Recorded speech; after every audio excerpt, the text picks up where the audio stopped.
नमस्कार दोस्तों, मैं हूं डॉक्टर BM बघेल। पहले मेरे चैनल को लाइक, सब्सक्राइब और शेयर कर दीजिए। बेल आइकन दबाना ना भूलें। दोस्तों, लगभग 4 महीने पहले मैंने अपने चैनल पर सेट इंडस्ट्री लिमिटेड बताया था खबरों की दम पर भाग सकता है। मैंने 98 रुपीज में सजेस्ट किया था, वहां से 46 तक गया था। उसके बाद ये स्टॉक पिटता ही रहा, नीचे जो आया तो नीचे ही चलता रहा। सेट इंडस्ट्री दोस्तों छोटी सी कंपनी है, लेकिन सहायक कंपनी है, जैसे Sai polymer limited, Aeroflex industry limited, Aeroflex finance private limited, टालिका ग्लोबल, FZCUE। तो सेट इंडस्ट्री से अलग होके एरोफ्लेक्स इंडस्ट्री मार्केट में लिस्ट हो चुकी है। एरोफ्लेक्स इंडस्ट्री लिमिटेड का IPO आया था, जो आपने निश्चित रूप से देखा होगा।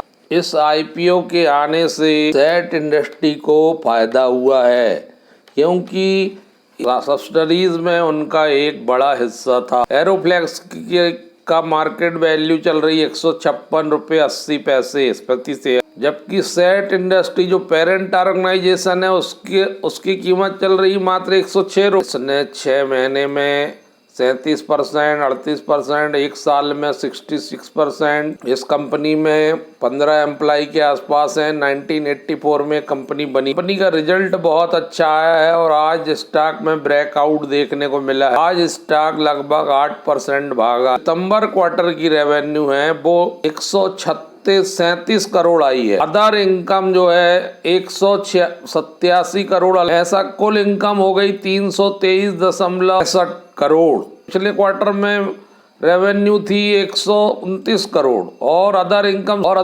थी 73 करोड़, आके 203 करोड़ थी। Q2Q लगभग 120 करोड़ इनकम बढ़ चुकी है। एरोफ्लेक्स इनका हिस्सा था तो इनको लाभ मिला है, आय हुई है उससे जो IPO आया। साल जबकि इनकम थी 126 करोड़, अदर इनकम थी 3 करोड़, टोटल इनकम थी 129 करोड़। चाहे Q2Q बात कर लें, चाहे ईयर टू ईयर बात कर लें, की इनकम में वृद्धि हुई है। और अदर इनकम अलग से, ये वन टाइम इनकम है, इसका उल्लेख इन्होंने अपने ऑडिट रिपोर्ट में दिया है। प्रॉफिट बिफोर टैक्स आया है 200.75 करोड़, पिछले क्वार्टर में था 90 करोड़ और पिछले साल था 16 करोड़। ऐसा इसलिए हुआ है कि एडिशनल इनकम जुड़ी हुई है, टोटल इनकम हुआ दिख रहा है। और प्रॉफिट फॉर द पीरियड आया 174 करोड़, जो पिछले क्वार्टर में था 70 करोड़, जो पिछले साल था 13 करोड़। प्रॉफिट की बात करें तो वो 1297% बढ़ गया है।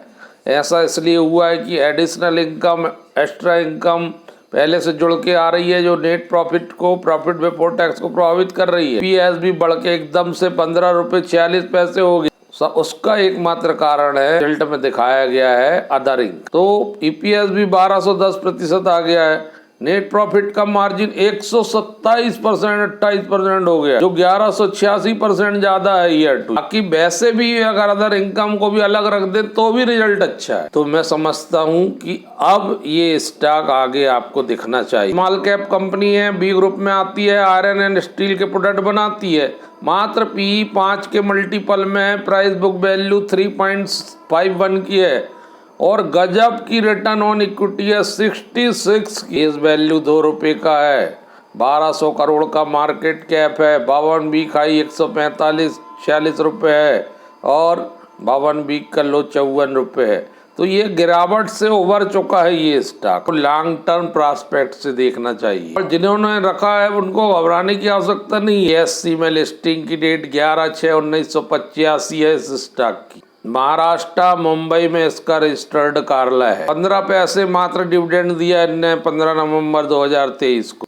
वॉल्यूम आज का 13,15,512 का है और FII ने 1.9% हिस्सा लिया हुआ है। 0.44% हिस्सा पब्लिक के पास है, 51.59% हिस्सा प्रमोटर के पास। और FII FPI ने इंक्रीज किया है जून तिमाही में प्लेजिंग दिखाई नहीं दे रही है इस स्टॉक में, यहाँ से स्टॉक ऊपर चलते हुए दिख सकता है। रिटर्न ऑन कैपिटल एम्प्लॉयड भी बढ़िया है 17% का। तो आप अगर चार्ट में देखें तो यहाँ पर ब्रेकआउट दिख रहा है, यहाँ पर आप देख सकते हैं। कंपनी की प्रॉफिट ग्रोथ बहुत बढ़िया है, 41% CAGR है 5 साल से। दैट इंडस्ट्री बहुत सारे बिजनेस करती है, मैन्युफैक्चरिंग में भी लगी हुई है, education, leasing, finance, investment, domestic trading, import and export. धन्यवाद।